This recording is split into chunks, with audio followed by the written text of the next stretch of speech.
حافظ صاحب کا میں تہہ دل سے شکر گزار ہوں، وہ تشریف لائے اور انہوں نے ہمیں عزت بخشی۔ جو گفتگو انہوں نے کی ہے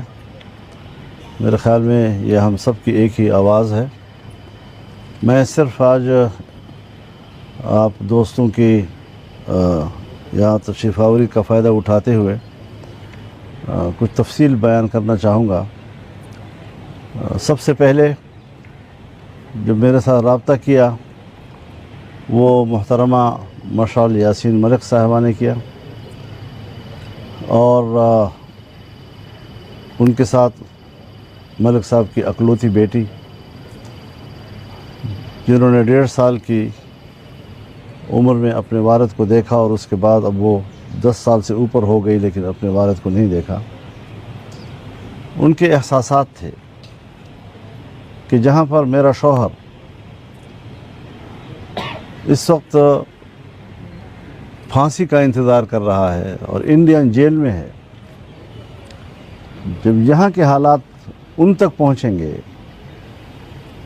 تو آپ بتائیں کہ ان کے احساسات کیا ہوں گے، جس میں ساری زندگی اس کا دل و دماغ، اس کے جذبات، ان کے احساسات پاکستان کے ساتھ جڑے رہے، اور کتنی کشمیر کی قیادت ہے، بالخصوص حریت کانفرنس کی قیادت، جنہوں نے بغیر کسی ایک تحفظ کے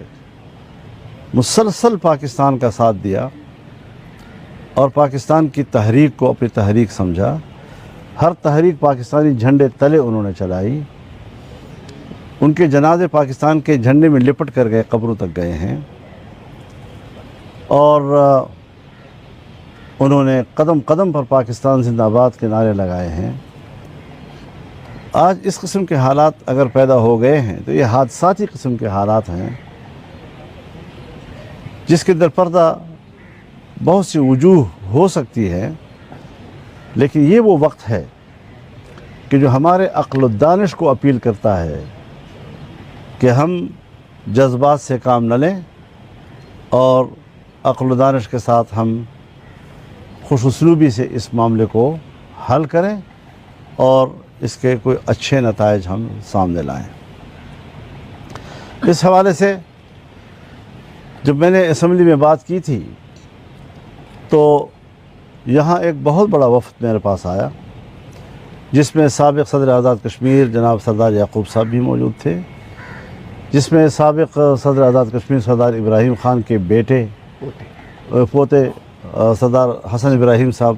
وہ بھی موجود تھے۔ یہاں ان کے وکلاء جو بار کے صدر تھے،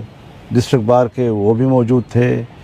باقی بہت سے معززین اس پورے وفد میں موجود تھے، اور یہ وفد میرے پاس ان لوگوں کا خط لے کر آیا تھا جس میں انہوں نے ہم سے ثالثی کا کردار ادا کرنے کے لیے اپیل کی تھی۔ میں نے ان کی مشاورت کے ساتھ ایک ویڈیو پیغام جاری کیا کہ اگر میں نے ثالثی کا کردار ادا کرنا ہے تو میں اس کار خیر کے لیے تیار ہوں، لیکن مجھے کچھ مہلت بھی چاہیے۔ اگر صبح 23 تاریخ ہے اور 23 تاریخ کو آپ نے اعلان کیا ہے کہ ہم لانگ مارچ کی طرف آگے بڑھیں گے، مزید اگلے اقدامات کا اعلان کریں گے، تو سردست ہمیں یہ جو دھرنا ہے اس کو منسوخ کر دینا چاہیے۔ اس کے جواب میں 24 گھنٹے تو لگ گئے، لیکن بہرحال انہوں نے دھرنا تو برقرار رکھا، لیکن اگلا کوئی قدم انہوں نے نہیں اٹھایا، نہ اس کا اعلان کیا، سب چیزیں مؤخر کر دیں۔ یہ بھی ایک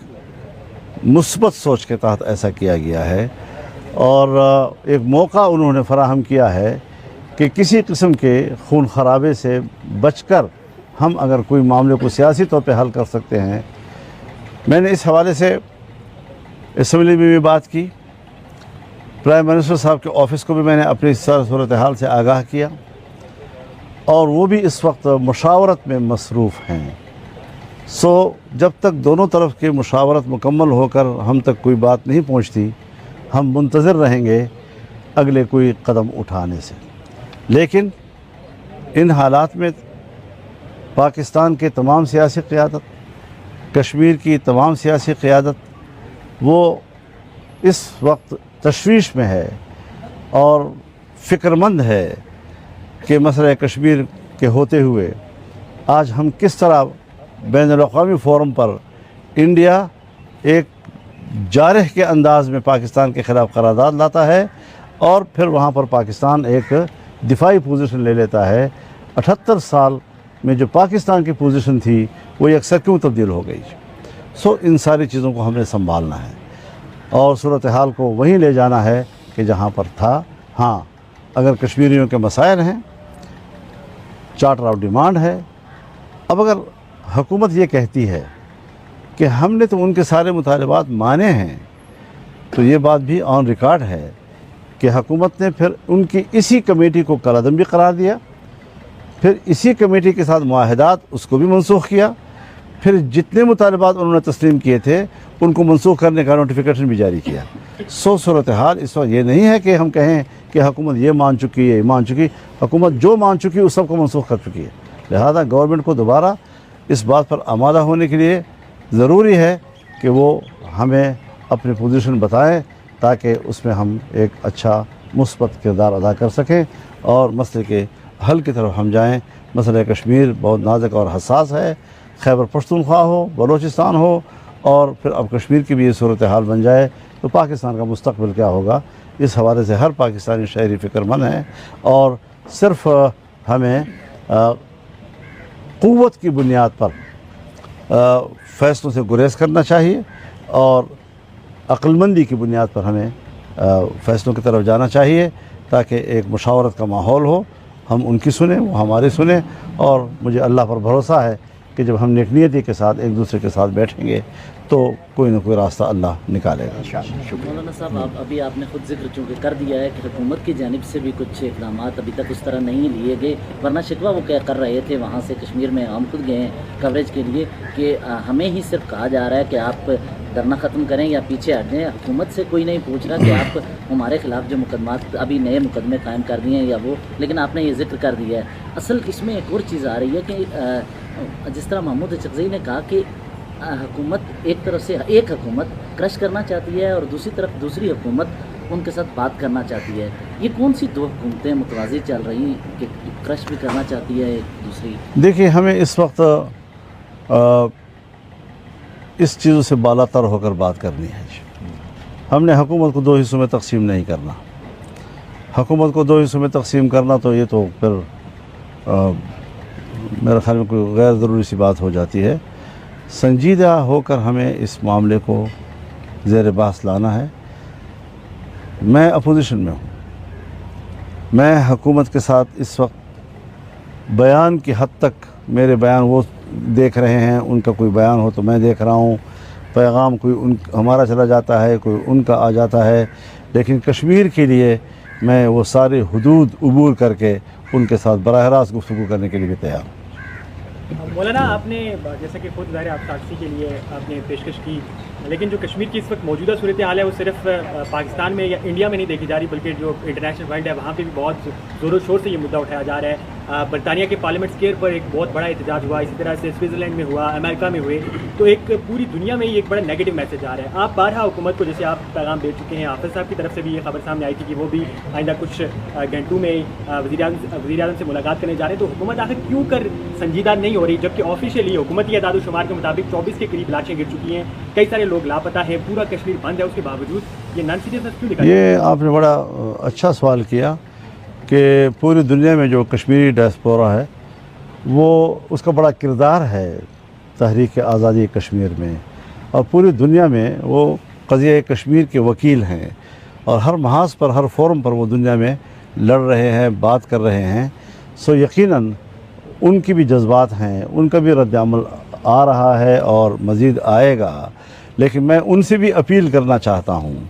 کہ یہاں جو مقامی صورتحال ہے اس پر مثبت اثرات کے لیے کردار ادا کریں۔ ایسے کوئی ایک الگ سی لائن لینا کہ جس سے یہاں پر جو گفتگو چلے گی یا بات چیت ہوگی یا معاملات طے ہوں گے، اس پر اس کے کوئی منفی اثرات مرتب نہیں ہونے چاہیے۔ اچھا مولانا صاحب یہ بتائیں کہ پیپلز آپ پارٹی خود ایک مطلب سینئر سیاستدان بھی ہیں اور آپ کی بات کا بڑا وزن ہوتا ہے، یہ بتائیے گا کہ جب تک یہ تحریک عوامی نوعیت کے مسائل پر 3 نکات پر تو صحیح چلتی رہی، لیکن ہم نے دیکھا کہ اسی دھرنے کے دوران جو باتیں جو بیانات سامنے آئے اس کے بعد یہ کشیدہ صورتحال کی طرف لے گئی، آپ کیا سمجھتے ہیں کہ جو وہاں کمیٹی کے ذمہ داران ہیں کیا ان کی ذمہ داری نہیں بنتی کہ اسٹیج آپ نے ایسے لوگوں کے حوالے کیا جنہوں نے آپ کی تحریک کے رخ کو موڑنے کی کوشش کی؟ کیا کہیں گے؟ آخر مسئلہ جو بگڑا ہے تو کوئی تو اس کی وجہ ہے، سو ہم نے اس بگاڑ کو ٹھیک کرنا ہے نا. یہ تو ہم نہیں کہہ سکتے کہ خود بخود ہی دیکھے ہم ایک دوسرے کو، ہم بیٹھے ہوئے ہیں آپس میں محبت سے ہم بات کر رہے ہیں، آپ سوالات کر رہے ہیں، ہم جوابات دے رہے ہیں. خدا نہ کرے کوئی ایسی صورتحال بن جاتی ہے تو اس کا کوئی سبب ہوگا، کوئی وجہ ہوگی، پھر اس کے بعد ہم نے فوری طور پر جو ہے تو ڈنڈے تو نہیں اٹھانے، فوری طور پر تو ہم نے یہ کوشش کرنی ہے کہ یہ بات اب دوبارہ اپنی جگہ پہ بحال ہو جائے. سو ہم اس وقت اس کوشش میں ہیں کہ بغیر کوئی سخت اقدام کے ہم باہر کے کشمیریوں کو بھی سلام کرتے ہیں، اور ان کو میں بڑے احترام کے ساتھ یہ پیغام دینا چاہتا ہوں کہ جہاں جہاں بھی ہے، اور ساری زندگی انہوں نے کشمیر کی آزادی کے لیے جو کردار ادا کیا ہے، جس طرح انہوں نے تحریک آزادی کشمیر کو سپورٹ کیا ہے، اس کی وکالت کی ہے، اور پاکستان اور کشمیری ہر جگہ جہاں جہاں بھی ہے آپس میں رابطے میں رہے ہیں، سو اس کے آج بھی ان حالات کے اوپر مثبت اثرات کے ہم ان سے توقع رکھتے ہیں. ایسی کسی بیان سے احتراز کرنا چاہیے کہ جس کے منفی اثرات مرتب ہوں، یہاں کے لوگ جو ہیں وہ صلح کی طرف جا رہے ہوں، اور کوئی ایسی بات ہو جائے کہ صلح کی طرف بڑھنے والا قدم جو ہے وہ کہیں رک جائے، تو کسی طرف سے بھی ایسے کوئی نئے اقدام کی گنجائش نہیں ہے کہ ہم صلح کی طرف بڑھتے ہوئے قدم جو ہے وہ رک جائیں یا وہ پسپا ہو جائیں. اچھا مولانا صاحب یہ بتائیں کہ ایک طرف احتجاج چل رہا ہے، اتنی تحریک بھی چل رہی ہے، لوگ جو ہیں وہ اتنا زیادہ احتجاج میں ہیں، دوسری طرف الیکشن کا بھی اعلان کر دیا گیا. پیپلز پارٹی پہلے بھی مطالبہ کر چکی ہے کہ الیکشن جو ہے وہ ڈیلے کیے جائیں. آپ کے خیال میں یہ الیکشنز جو ہیں وہ اپنے وقت کے ہو سکتے ہیں؟ اور دوسرا اثر جو ابھی کابینہ کے وزراء کی جانب سے بیانات آ رہے ہیں اور حکومت کی طرف سے جو نام سنجیدگی دکھائی دی جا رہی ہے، اس کو آپ کس طرح دیکھ رہے ہیں یہ ساری چیزیں؟ دیکھیے، میں اب ان خاص حالات کے ماحول میں کیا ہونا چاہیے میں اس پر تو بات نہیں کر سکتا، لیکن بہرحال الیکشن اپنا ایک خاص ماحول